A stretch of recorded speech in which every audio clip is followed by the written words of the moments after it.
మనమందరము యాజకులుగా ఆయన మందస్థాన్ని మోయగలిగితే యేసయ్య రాబోతున్నారు కదా.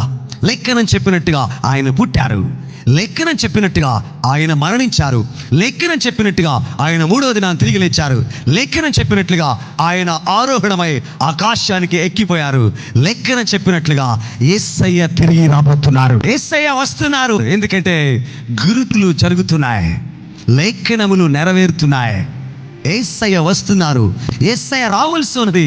ఆయన బ్రతికున్న వారికి, చనిపోయిన వారికి మేలు చేసే దేవునిగా మేలు చేయవలసి ఉన్నది. ఏం జరుగుతుంది? ఆయన వచ్చినప్పుడు ఇద్దరు తిరిగి విసురుతుంటారు, ఒకరు ఎత్తబడతారు, ఒకరు విడబడతారు. 10 మంది కన్యకలు బయలుదేరారు, 5గురు ఆయన చేరుకున్నారు, 5గురు ఆగిపోయారు. 50%.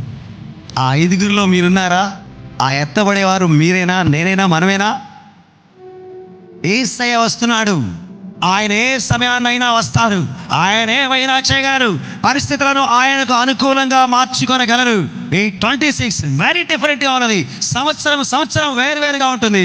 ఈ సంవత్సరం మరింత వేరుగా, వేడిగా, వాడిగా ఉన్నది. ఏం జరగబోతుందో తెలియదు అన్నట్లుగా ఏ సమయానైనా యేసయ్య రావచ్చు. యేసయ్య రావడం చనిపోయిన వారికి మేలే, బ్రతికున్న వారికి మేలే. ఎందుకంటే బ్రతికున్న వారైతే సిద్ధపడిన వారిగా, వాక్యం విన్న వారిగా, రక్షణ పొందిన వారిగా, సిద్ధపడిన వారిగా, ఆయన రాకడకు ఎదురు చూస్తున్న వారిగా, మహిమా శరీరాలను ధరించి మధ్యాకాశానికి వెళ్ళేవారిగా ఉంటున్నారు. అక్కడ 7 సంవత్సరాల గొర్రె పిల్ల విందు జరగబోతా ఉంది.